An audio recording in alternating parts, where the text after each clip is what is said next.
On l'a entendu dans la parole, on l'a entendu dans les prières, on l'a entendu dans ce temps de louange et d'adoration.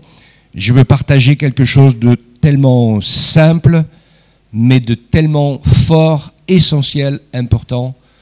Vous pouvez oublier beaucoup de choses dans votre vie humaine, penser, ne pas penser, oublier, mais ce que je vais vous dire ce matin, ne l'oubliez jamais. Jamais. Donc, gardez vos oreilles bien ouvertes. Alors, je vais vous parler de la conversion, l'expérience de la conversion. Donc, le titre de mon message, tu pourras le changer, Francis, hein, c'est les 3 clous. Oui. Pour crucifier Jésus, il a fallu 3 clous. Un dans chaque main et un dans les 2 pieds ensemble, comme il le faisait à l'époque. Il symbolise 3 choses. Je fais juste un peu de poésie, mais c'est important de pouvoir regarder et la poésie et le symbole, parce que quand on est cloué sur une croix en bois, c'est pas un jeu. La condamnation, c'est quelque chose à laquelle nous n'échappons pas. Nous avons chanté plus sous la condamnation, hein. Mais je vais revenir avant qu'on soit plus sous la condamnation. Avant, on était sous la condamnation. Et de toute façon, il y a une condamnation qui est inévitable, c'est celle de mourir.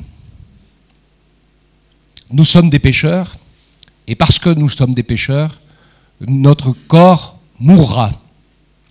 Ensuite, ou avant, il va se passer des choses essentielles, heureusement, pour notre âme, et il se passera ensuite et après, de la part de Jésus, quelque chose de glorieux et d'extraordinaire, même pour notre corps, parce qu'il nous a promis aussi une résurrection qui serait la même que la sienne. Et donc les clous, malgré tout, n'ont pas pu le garder. S'il a été cloué sur cette croix, ces 3 clous représentent l'amour de Dieu, le sacrifice et la résurrection. Et nous allons voir que nous aussi, nous avons besoin, pour être disciples de Jésus, d'être cloués par 3 clous. Et donc c'est essentiel de le réaliser, parce qu'aujourd'hui, beaucoup de personnes vivent, prêchent ou partagent un évangile à l'eau de rose qui est un faux évangile. Et merci tout à l'heure pour la prière de l'amour humain, qui est bien, parfois impressionnant. Ça peut aller loin, surtout l'amour maternel, parfois, va très loin. Mais ça n'a pas d'égal, ni de comparaison avec l'amour de Dieu, qui est d'une autre nature, d'une autre réalité. Et si vous voulez vous en convaincre, lisez 1 Corinthiens 13, et il nous montre que même l'amour humain peut même parfois nous entraîner jusqu'à la mort pour une cause humaine qui n'a de valeur que la cause humaine qu'elle défend, mais qui n'est en aucun cas rédemptrice. Comprenez la nuance? C'est pas trop compliqué le mot, hein? C'est-à-dire que ça ne fera pas ressusciter, ni sauver, ni entrer au ciel quelqu'un qui meurt pour une cause humaine, aussi noble soit-elle. C'est un honneur, c'est un choix, et ça peut se faire, ça arrive, hein, il y en a qui l'ont fait, mais ce n'est pas rédempteur. Et il y a des gens qui pensent qu'ils iront au ciel avec leurs bonnes œuvres si dans la balance, ils pèsent plus de bonnes actions que de mauvaises actions. C'est un leurre et c'est un mensonge. Ça fait partie de toutes les réalités du menteur et du monde de péché et de pécheurs dans lequel les hommes vivent. Pour entrer dans le ciel, il n'y a qu'une seule porte. Jésus, qui nous a ouvert la porte et qui nous a créé le chemin. Donc il y a une porte et un chemin. Et pour que ça devienne une réalité, il faut absolument une deuxième action, la tienne. Entrer par la porte et si possible à genoux, dans la repentance et marcher sur le chemin. Il n'y a pas d'autre solution. C'est la seule. Et donc c'est vraiment essentiel pour nous de pouvoir vivre ces choses. J'avais rajouté le texte de 1 Corinthiens chapitre 1er, les versets 18 et 19, qui nous rappelle l'importance du message de la croix. D'annoncer ce message de la croix, c'est la puissance de Dieu pour le salut de quiconque croit. Annoncer cette bonne nouvelle, ce message de la croix, dire l'amour de Dieu, l'amour de Jésus, et le réaliser ensemble. Et comme thème de base pour ce que je vais partager avec vous maintenant, je veux qu'on avance ensemble avec le moment de la crucifixion de Jésus entre les deux malfaiteurs. J'ai pris le texte de Luc, chapitre 23, les versets 39 à 43. C'est ce qui est arrivé à ce moment-là. Il s'est passé un événement impressionnant, bouleversant, tragique. La mort des crucifiés, c'était une véritable horreur. Et parfois, ils agonisaient pendant plusieurs jours. Donc, c'était quelque chose de tragique. Mais en même temps, le Seigneur permet que ce soit le message central de l'Évangile qui soit annoncé. Je vais beaucoup insister ce matin sur quelque chose d'incontournable que la Bible appelle la conviction de péché, qui est une action que tu permets au Saint-Esprit de faire en toi pour te montrer comment tu es aux yeux de Dieu face à sa sainteté, la sainteté du Père, la sainteté du Fils et la sainteté du Saint-Esprit. Et c'est là une clé essentielle et formidable. Il y avait deux malfaiteurs suspendus en croix. Je suis et tu es l'un d'eux. Il n'y a pas un juste, pas même un seul. Et personne ne pourra obtenir le salut par ses œuvres, ni par qui que ce soit. Donc nous sommes cloués à l'obligation de mourir. S'il y avait quelqu'un qui était sans péché, ici, il serait immortel. Donc comme nous sommes tous mortels, nous sommes tous des pécheurs. Et donc nous sommes cloués avec le péché et avec la mort.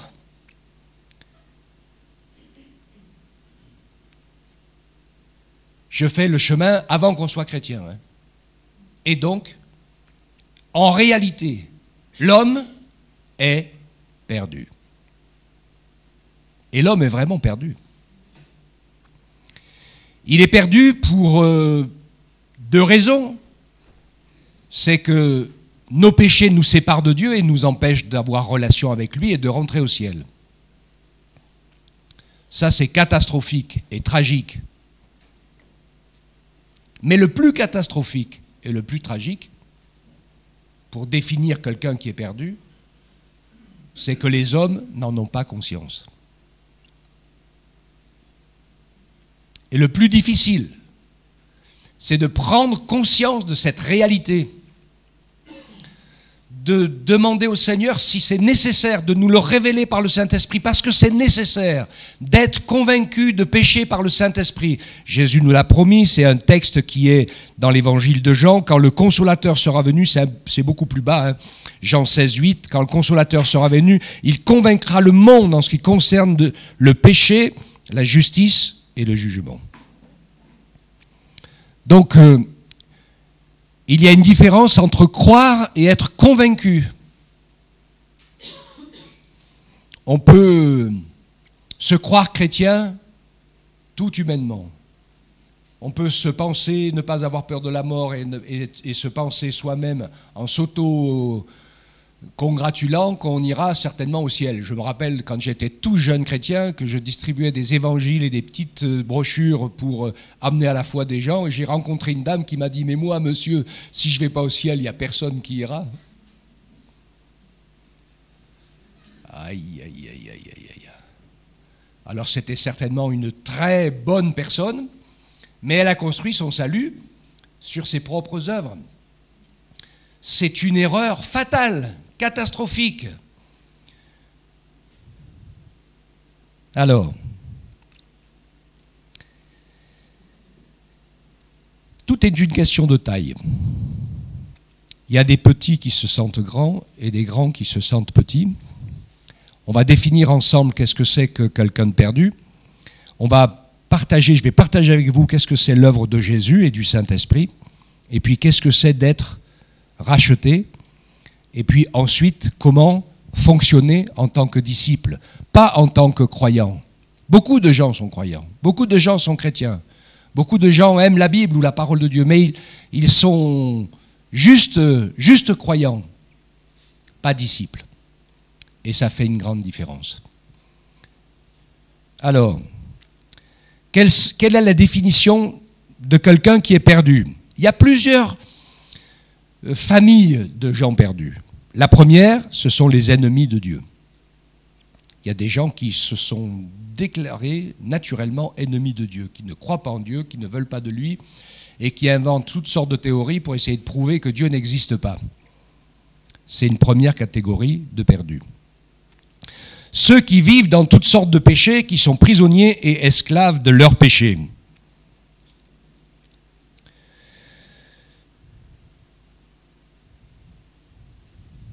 Dieu a toutes sortes d'arguments pour toucher les cœurs. De toute façon, il parle au cœur, hein, de n'importe qui, même de quelqu'un qui était son ennemi. Après, il y a deux autres familles qui sont plus délicates, des familles de perdus. C'est les propres justes. Et c'est... Comment savoir si tu es propre juste? C'est pas difficile. Tu trouves toujours des excuses à tes péchés et tu trouves que les autres sont toujours méchants avec toi. Ok? Ça, c'est la définition du propre juste. Et puis les adhérents. Toute cette foule innombrable de chrétiens ou de gens qui se disent chrétiens, qui sont juste adhérents à la foi chrétienne. Ils ont décidé que la meilleure doctrine est la plus vraie, et ils ont raison. C'est celle de l'Évangile et celle de la Bible. Donc, ils y adhèrent. Mais ils continuent de mener leur vie comme il leur semble bon. Ils sont leurs propres maîtres, leurs propres patrons. Et ils vivent leur vie selon leurs propres directives. Alors la parole de Dieu parle ici de quelque chose de très intéressant, c'est de ceux qui n'obéissent pas à la vérité et qui ne se laissent pas convaincre de leurs propres péchés. Alors je vais être dur dans ce que je vais dire, mais Jean-Baptiste, il avait été obligé d'être dur parce qu'il venait à lui des religieux qui voulaient devenir des adhérents. Ils voulaient aller au baptême de Jean en se disant, ils n'étaient pas sûrs que c'était bon, mais ils se disaient, si ce n'est pas tout à fait ça, de toute façon, on est sûr que si ça ne nous fait pas de bien, ça ne nous fera pas de mal. Vous savez comment Jésus les appelait? Race de vipères. Qui vous a appris à fuir la colère à venir? Alors je vais être gentil, je vais enlever le premier terme. Parce que c'était, dans le monde religieux, c'est quand même un peu ça, des gens qui cachent la vérité aux yeux des hommes, qui interdisaient de lire la Bible pour pas que les gens sachent la vérité. Vous imaginez jusqu'où ça peut aller? Ça va très très loin. Hein. Mais qui vous a appris à fuir la colère à venir? Et moi, je me rappelle, les tout premiers pas de ma conversion, c'était pour fuir la colère à venir. Parce que je me suis dit, oulala, si je meurs dans l'état où je suis sûr que je n'irai pas au ciel. Et j'avais raison d'ailleurs. Parce qu'à un moment donné, dans ma conversion, le Saint-Esprit, le Seigneur, par son Esprit Saint, m'a montré comment il me voyait avec ses yeux à lui. J'ai déjà eu des frayeurs dans ma vie. Parce que j'ai dressé des chevaux sauvages. Donc j'ai eu quelques frayeurs. Je roule un peu vite parfois aussi, j'ai eu quelques frayeurs. Puis des fois dans la famille, on a quelques frayeurs aussi, ou dans le couple, ou avec les enfants. Mais jamais j'ai eu cette peur, cette frayeur, quand j'ai vu la sainteté de Dieu qui faisait ressortir toutes les bulles de ma misère. Et j'ai compris quelque chose tout de suite. C'est qu'il était saint et que j'étais perdu. Et je voudrais dire quelque chose d'essentiel là par rapport au fait d'être perdu. Jésus ne peut sauver que des gens perdus. Je suis venu chercher et sauver ceux qui étaient perdus.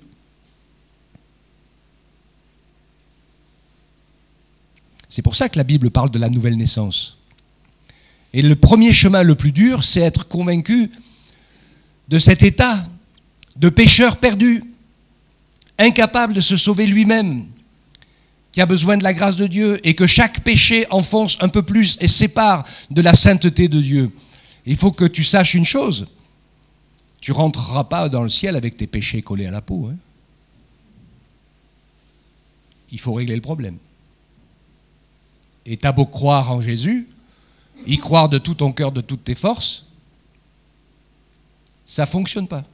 Dans le ciel, il ne rentre rien d'impur ni de souillé. Tout est réglable, tout est pardonnable, tout est effaçable, c'est juste qu'il faut régler le problème avant. Et il y a un des brigands qui blasphémait contre Jésus et qui était en colère parce qu'il était prisonnier de la mort et que Dieu ne faisait pas quelque chose pour le sortir de là.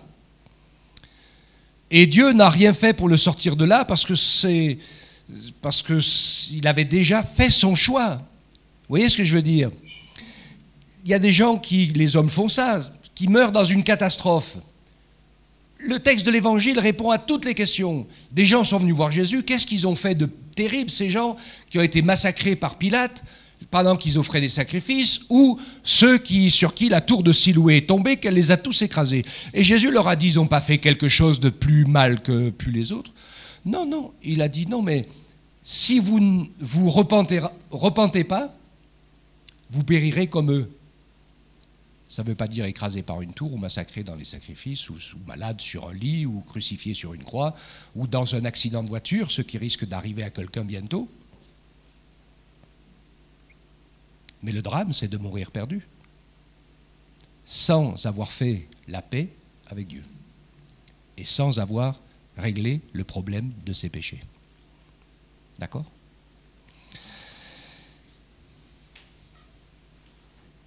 Le plus grand problème du perdu, justement, c'est qu'il ne le voit pas et ne le croit pas. Et c'est justement pour cette raison qu'il est perdu. Alors maintenant, allons à l'œuvre de Christ et à l'action du Saint-Esprit. Regardez ce que Jésus a fait dans Philippiens 2,8. Il s'est humilié lui-même en devenant obéissant jusqu'à la mort même de la croix.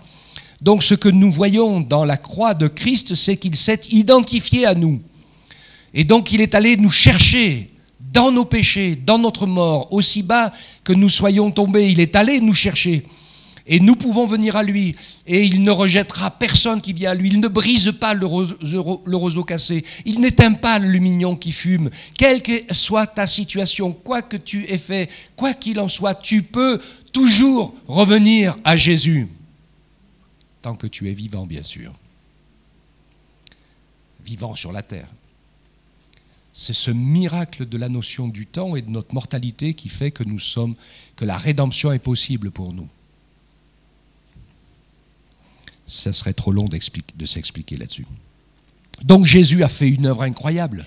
Par amour pour nous, cet amour incroyable, il a livré sa vie sainte, pure, sans tache, parole de Dieu faite chair. Il s'est incarné dans une même nature que nous, à l'exception du péché, pour pouvoir expier tous nos péchés dans sa chair.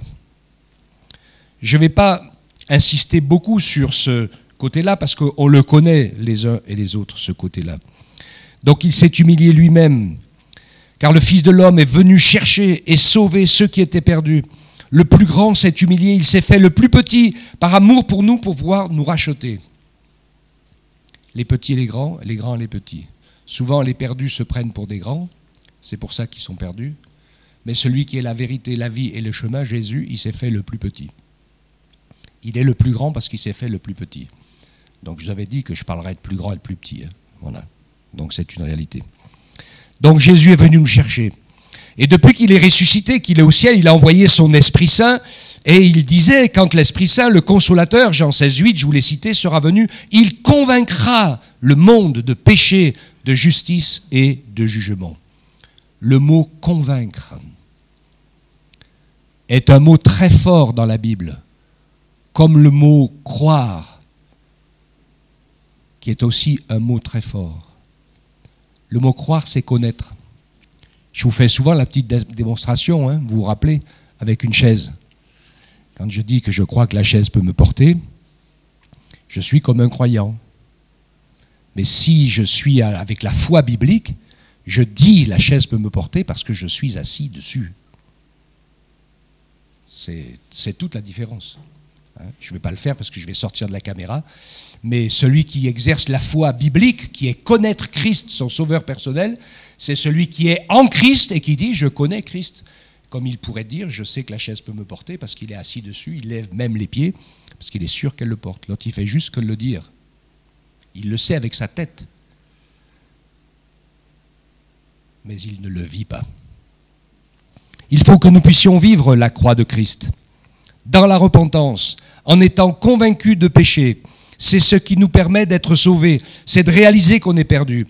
Et quand on réalise l'écart qu'il y a entre Dieu et nous, alors on réalise qu'on a besoin d'un sauveur. Vous savez, je vais vous raconter un petit peu mon témoignage, j'ai pas mis 3 secondes pour supplier, je me suis jeté à genoux et j'ai crié à Jésus de me sauver.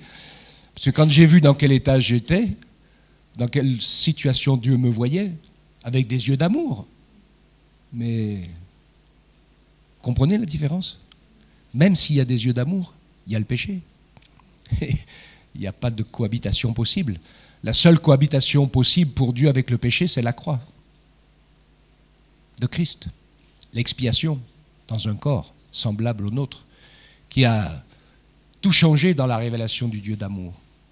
Donc c'est une expérience, c'est une réalité, c'est un changement de vie, c'est quelque chose qui a bouleversé le ciel, qui a révolutionné le ciel. Et quand Jésus est mort, vous savez ce qui s'est passé? La nuit est venue sur le pays d'Israël, le voile du temple s'est déchiré en deux, du haut jusqu'en bas, alors qu'il faisait 7 ou 8 mètres de haut et qu'il était épais comme une main. Il n'y a personne qui pouvait faire ça. Il s'est déchiré d'un coup. Et des tombes se sont ouverts dans les cimetières de Jérusalem. Et plusieurs gens qui étaient morts dans la foi sont sortis du tombeau. Donc c'était impressionnant, la puissance de l'expérience. Ce que je veux dire ici, c'est que naître de nouveau en acceptant Jésus comme son sauveur, ce n'est pas une expérience religieuse, intellectuelle ou explicative, c'est une expérience à faire, à vivre. C'est fondamental, parce que c'est cette expérience qui nous fait passer de la mort à la vie. Et c'est après cette expérience, parce qu'il y en a qui disent... Je pardonne, on essaye de pardonner, mais on pardonne humainement. J'en vois plusieurs, moi, qui me parlent, ils essayent de pardonner, mais ils essayent de pardonner humainement. C'est impossible. Il y a plein de choses dans la vie des hommes qui sont humainement impossibles à pardonner. Parce qu'elles sont trop dures, trop injustes, trop graves, trop impures ou trop méchantes. Enfin, voilà, c'est impossible, ça, aux hommes. Mais à Dieu, tout est possible. J'en profite ici pour dire quelque chose que je n'avais pas prévu, qui est dans mon message quand je parle des injustices. Quand je fais l'étude biblique sur la nature trinitaire de Dieu et que je parle des injustices, je parle de ceux qui sont coincés, prisonniers, parce qu'ils ont vécu des abus ou des choses immondes et impardonnables, et qui sont prisonniers à juste titre, psychologiquement, dans une position de réelle victime brisée avec des vies détruites. Et qui n'arrivent que très très difficilement à s'en sortir, voire pas du tout parfois, même en devenant chrétien. Il y en a, j'appelle ça la mouche piégée. Vous connaissez la mouche piégée? Elle est rentrée dans votre maison en suivant les odeurs, des poubelles en général, ça a tout son sens, et en trouvant les courants d'air, et puis en voyant la lumière de l'Évangile et la lumière de Dieu, elle veut traverser, mais la vitre transparente est intraversable. Et pourquoi? C'est facile à comprendre. Il est humainement quasiment impossible à une personne gravement victime de se repentir de ses propres péchés. Parce que sa vie est détruite par quelque chose qui est plus gros qu'elle. Comment réussir à faire pour se laisser convaincre par le Saint-Esprit qu'on fait abstraction de tout ça? C'est impossible, humainement.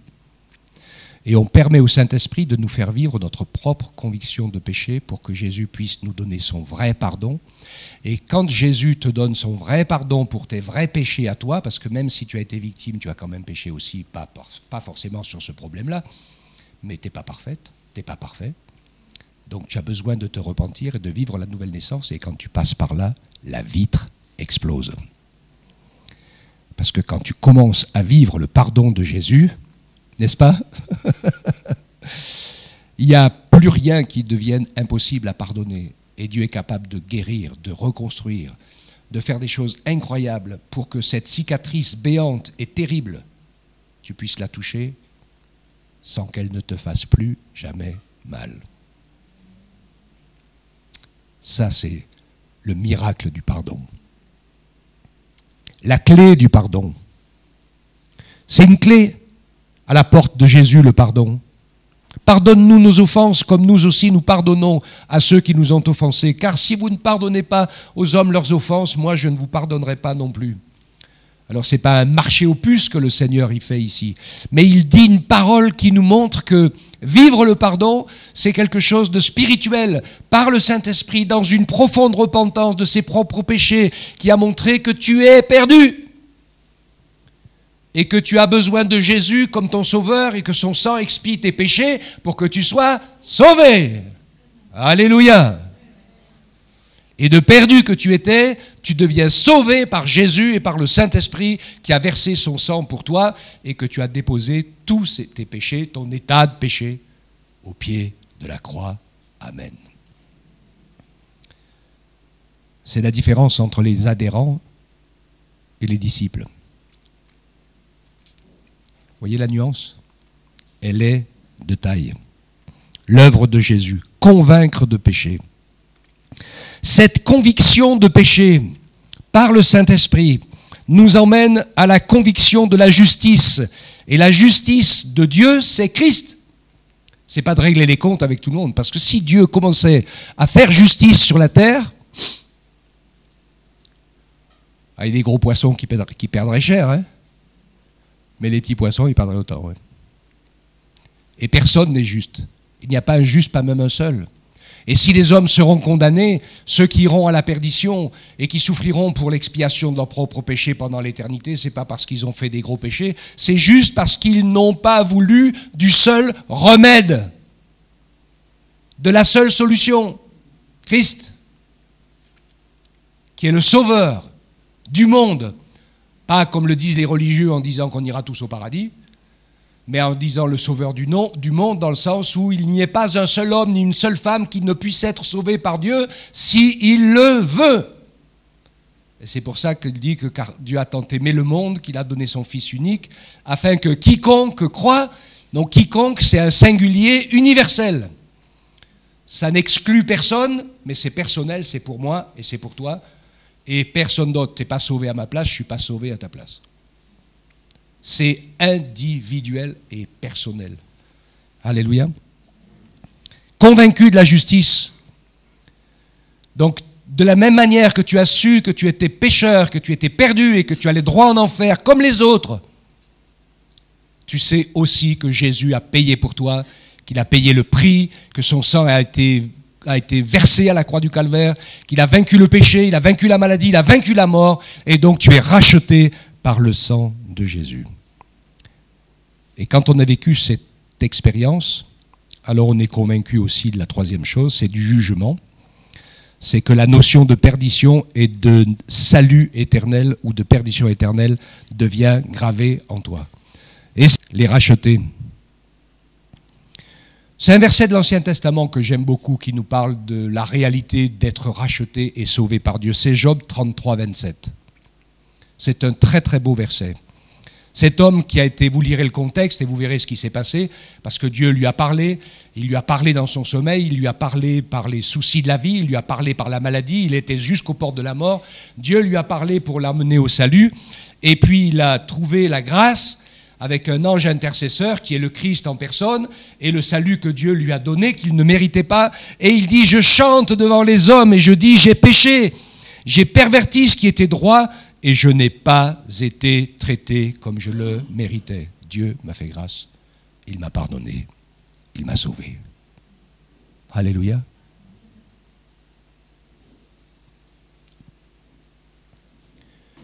Quand on est né de nouveau par le Saint-Esprit après avoir été convaincu de péché, je crois, normalement que notre amour-propre et notre orgueil doit avoir pris un coup mortel. Et s'il y a encore beaucoup d'amour-propre et beaucoup d'orgueil en nous,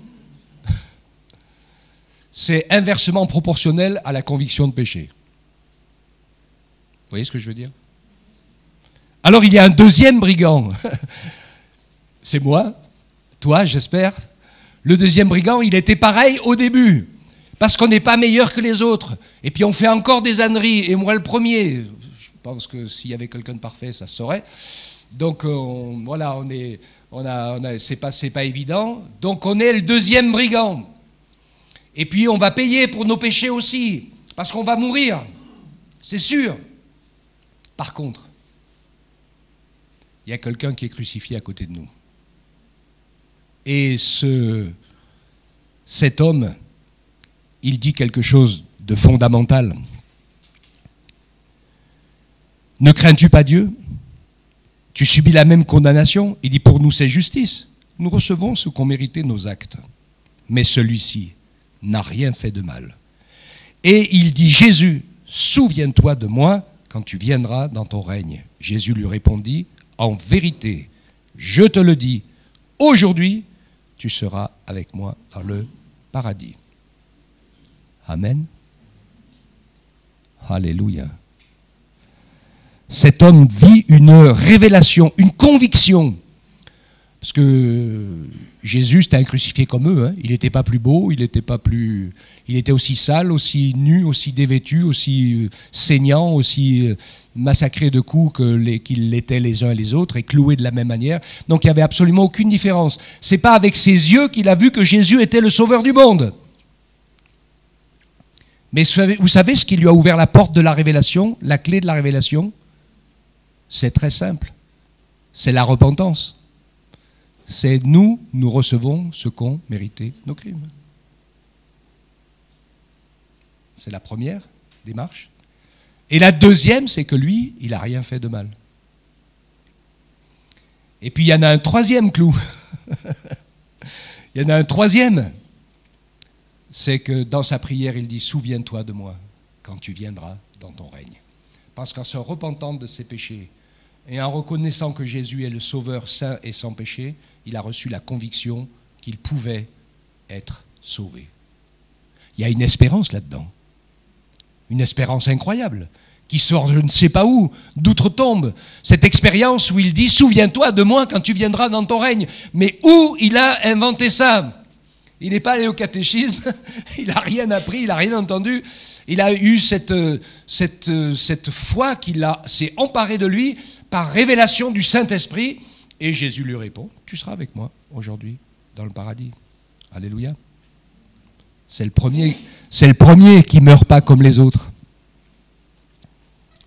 Alléluia. Amen. J'espère que tu es de ceux-là. De toute façon, on est ou de l'un ou de l'autre. J'aime à dire parfois, parce qu'il y a beaucoup de gens qui sont, excusez-moi les Suisses, moi je dis ça souvent, ils sont neutres. Mais c'est juste une petite allégorie. Mais en matière de foi et de salut, il n'y a pas de terrain neutre au milieu. Il y a des gens qui disent, je suis là au milieu et je vais choisir entre la vie et la mort. Je vais choisir entre être perdu et être sauvé. Alors je vais tout de suite te désillusioner. Oui, j'arriverai pas à le dire. Enfin, te faire perdre toutes tes illusions. Parce que ou tu es perdu ou tu es sauvé. Il n'y a pas de chemin intermédiaire. Et tu es perdu jusqu'à ce que tu sois sauvé. Et quand tu es sauvé, tu n'es plus perdu. Enfin, c'est de la palissade ce que je dis.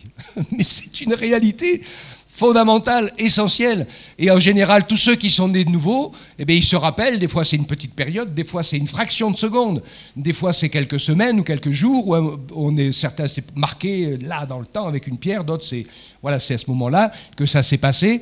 Mais avant ils étaient perdus, après ils ont été sauvés. C'est ça l'évangile. Ce n'est rien d'autre que cela. Et je vais bientôt terminer mon message, ne vous inquiétez pas, avec une question. Es-tu perdu ou es-tu sauvé? Si tu ne sais pas, eh bien, c'est que tu es perdu. Parce que celui qui est sauvé, il le sait.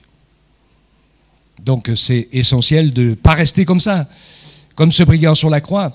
Parce que lui, il savait que la mort arrivait, mais nous sommes des fous. Parce que nous pensons que la mort n'arrive pas. Insensé, dit le Seigneur. Il se peut qu'au milieu de nous, pour quelqu'un, ça soit sa dernière journée, peut-être moi. Yann disait, peut-être lui, on ne sait pas. Mais on est là aujourd'hui par la grâce de Dieu. On n'a pas de mérite de prolongation. Hein. Tout est grâce de Dieu. Chaque jour que Dieu nous donne, tous les matins quand je me réveille, je dis merci Seigneur, tu m'as gardé le souffle pendant la nuit. Et apparemment, tu as l'air de me le garder pour aujourd'hui encore. Alléluia. Mais on n'est pas les maîtres de ces choses. Le résultat, pour ceux qui sont sauvés,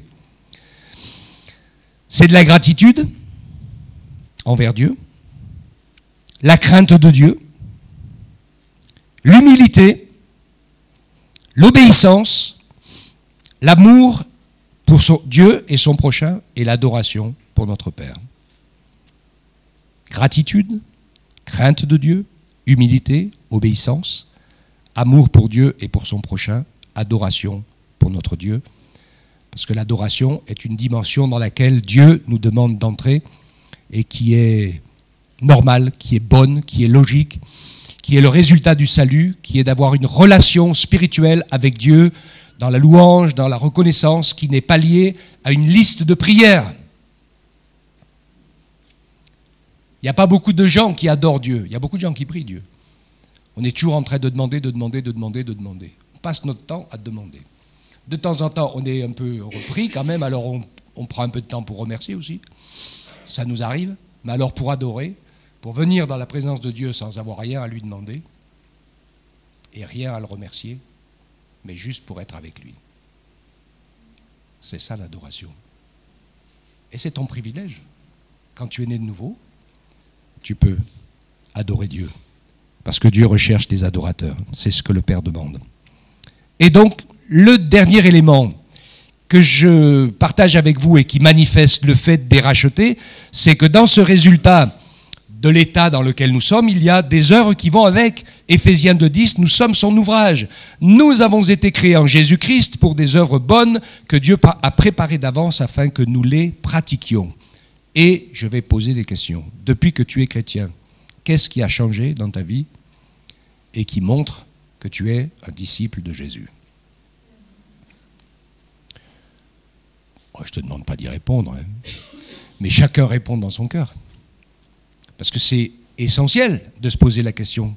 Depuis que tu es chrétien, que tu es né de nouveau, qu'est-ce qui a changé? Quels sont les changements qui font que tu montres que tu es un disciple de Jésus? Et puis, quand sers-tu le Seigneur? Comment sers-tu le Seigneur? Est-ce que tu sers le Seigneur? Le premier service commence dans la prière, où on se met à prier pour ceux qui sont encore perdus. La plupart du temps, on commence par les nôtres, ceux que nous aimons, ceux de notre famille, etc. Parce que nous qui avons été sauvés, eh bien, on ne veut pas partir tout seul, on veut que les nôtres aussi le soient. Et donc c'est le premier service. Et puis il peut y en avoir d'autres, etc. Mais si tu ne pries pas pour les autres et que tu ne fais rien pour Dieu,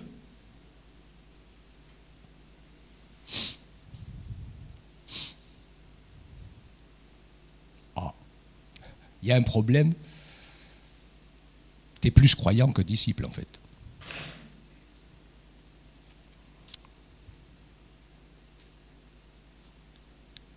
La question a deux tailles. Dans ce monde d'aujourd'hui, c'est terrible, hein. On approche des temps difficiles.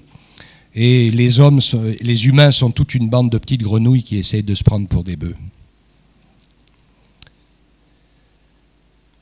Jésus dit, ce n'est pas tous ceux qui disent Seigneur, Seigneur qui entreront forcément dans son royaume, mais celui qui fait la volonté de mon Père qui est dans les cieux. Beaucoup me diront ce jour-là, Seigneur, nous avons ton nom prophétisé, nous avons chassé des démons, nous avons fait beaucoup de miracles, alors je vous déclarerai, je ne vous ai jamais connu, retirez-vous de moi, vous qui commettez l'iniquité. C'est dur un peu ce que je vous dis ce matin, mais ça mérite de s'y arrêter. C'est essentiel de faire le point et de pouvoir se poser une question fondamentale. Est-ce que je connais Jésus et est-ce que je suis connu de Jésus? Et quand on est juste croyant, c'est, voilà, on croit en Dieu. Mais le mot « connaître », c'est le même que celui qui unit Adam et Ève. C'est le même mot, c'est avoir une relation avec. Alors Adam et Ève, ou l'être humain, c'est l'homme avec la femme pour avoir des enfants ou pour se faire plaisir. C'est une relation qui est une expérience réelle, concrète. Connaître Dieu, c'est quelque chose qui est une relation réelle et concrète, d'esprit à esprit, de cœur à cœur.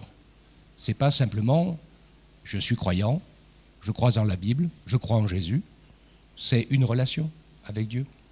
Et voyez-vous, c'est important de se poser la question parce qu'il y en a qui auront fait des choses pour Dieu et Jésus leur dit « je ne vous connais pas ». C'est sévère comme sentence. On n'a pas de relation ensemble. Pourquoi ?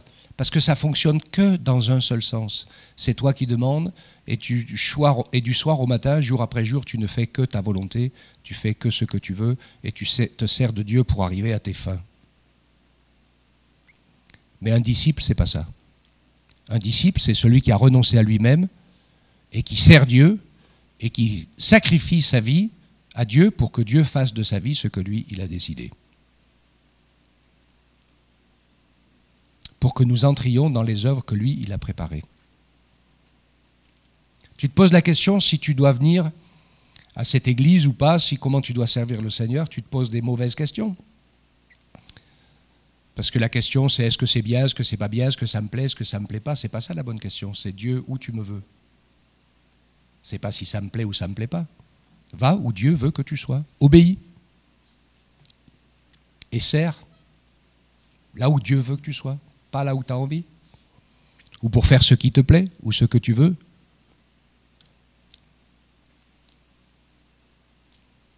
Alors je sais qu'il y en a plein qui aimeraient conduire la louange. Alors c'est pas difficile, avec les leaders de louange, on va s'asseoir dans les rangs. Non, on va s'asseoir là, et puis ça sera l'église qui la conduira. Tout le monde ne peut pas faire la même chose. C'est pas un problème. Il y a plein de choses à faire pour servir le Seigneur. Il y a un temps, c'est comme ça. Et puis un autre temps, d'autres choses viendront. Tu n'as pas un ministère contraint. Ce n'est pas ma prédication de ce matin, mais si tu as un ministère contraint, Dieu t'a déjà appelé et il sait à quoi il t'appelle. Et tu n'y dérogeras pas, tu seras obligé de faire ce qu'il te demande de faire. Mais si tu as un ministère de frères ou de sœurs libre, tu peux faire plusieurs choses dans ta vie chrétienne. Et un temps une chose, un temps une autre chose, encore un temps une autre chose, c'est enrichissant. Donc premièrement, Jésus est le seul sauveur, et tu n'es pas le sauveur, et encore moins le juge de ton prochain. Deuxièmement, nous avons tous besoin d'être sauvés, ça c'est essentiel. Et troisièmement, de pratiquer des œuvres dignes de la repentance, et c'est ainsi que nous nous retrouvons nous aussi avec nos 3 clous cloués à la croix de Christ, la prédication de la croix. Si on veut ressusciter, il faut mourir. Et pour mourir, c'est le premier chemin, c'est la repentance de nos péchés. Le deuxième, c'est la grâce et la foi en Jésus. Non, tu n'as pas foi en toi. C'est ta foi en Jésus, c'est lui qui te sauve, c'est pas toi qui te sauve. C'est lui. Et la troisième, c'est l'amour, bien sûr, en action pour servir. Tu aimes Dieu, tu veux servir Dieu, alors aime ton prochain et sers-le, parce qu'il n'y a que comme ça que ça peut se voir. Parce que aimer Dieu et servir Dieu, ça veut tout dire et ça veut rien dire, parce qu'il est dans le ciel. Alors on peut le faire dans la prière, on le fait dans la communion, on le fait dans la relation, on le fait dans l'adoration, on le fait dans une vie personnelle qui nous unit à lui, et c'est normal, et c'est bon, et c'est essentiel, et c'est comme ça que ça doit commencer. Mais ça va se traduire par quelque chose une action quelque part, même peut-être que personne ne voit. Il y a des gens qui font des choses pour Dieu fondamentales, essentielles, et personne ne les voit. Comme j'ai dit toujours, quand on sera dans le ciel au jour des récompenses, on va avoir des sacrées surprises. Je vous promets. Hein. Parce qu'il y en a qu'on ne les a jamais vus, on ne les a pas entendus, mais ils ont été fidèles, ils ont fait ce que Dieu leur a demandé, quelque chose de précis. Il y a des choses précises, et ils ont été fidèles dans leur appel, et c'est tout ce que Dieu nous demande. Il t'a confié 5 talents, 3 talents, ou 1 talent. Sois fidèle avec ce qu'il t'a confié. Fais-en quelque chose. Amen. Amen. Que Dieu nous fasse la grâce de ne pas construire notre vie de disciple chrétienne à côté de la réalité. De ne pas raconter des petites histoires, des fables humaines avec l'amour humain, des poésies à l'eau de rose, mais il n'y a qu'un seul chemin, c'est la croix, pour lui et pour nous, et au bout de ce chemin, pour lui et pour nous, il y a la résurrection, pour lui et pour nous, et la vie éternelle. Et on peut déjà commencer à vivre, et commencer à ressusciter, et commencer à nous emparer de toutes les promesses de Dieu. Amen. Alléluia. Le Seigneur est fidèle et bon. On va prier ensemble. Si quelqu'un veut bien monter chercher les enfants, il y a quelqu'un qui peut. Nati, merci, tu leur dis qu'on les attend. Alléluia. Seigneur, on te bénit. On te remercie pour ta parole. On te remercie pour l'amour incroyable que tu as manifesté avec nous. On te remercie, Jésus, parce que tu as tout sacrifié, ta vie tout entière, en amour, par amour pour nous. Et on veut te prier, Seigneur, de nous aider à vivre l'Évangile, à entrer dans l'Évangile, à être acteurs dans la foi, à ne pas nous contenter d'être bénis, d'être croyants et de te faire confiance, mais de pouvoir aussi t'offrir nos vies pour te servir. Ça, c'est plus difficile pour nous tous, Seigneur, mais on veut le faire. Merci de nous permettre ainsi de nous laisser toucher par toi, par ta grâce, par ta parole, par ton esprit, par ta vie. Merci, Seigneur, parce que nous étions perdus et tu nous as rachetés. Et c'est par grâce que cela est arrivé. Ce n'est pas par nos mérites, ce n'est pas par nos œuvres. Même depuis que nous sommes chrétiens, ça n'a pas changé. C'est toujours par grâce que nous sommes sauvés. Et c'est ton salut qui nous sauve. Et que ton nom soit glorifié. Et que ton nom soit béni, Père. Au nom de Jésus. Amen. Amen.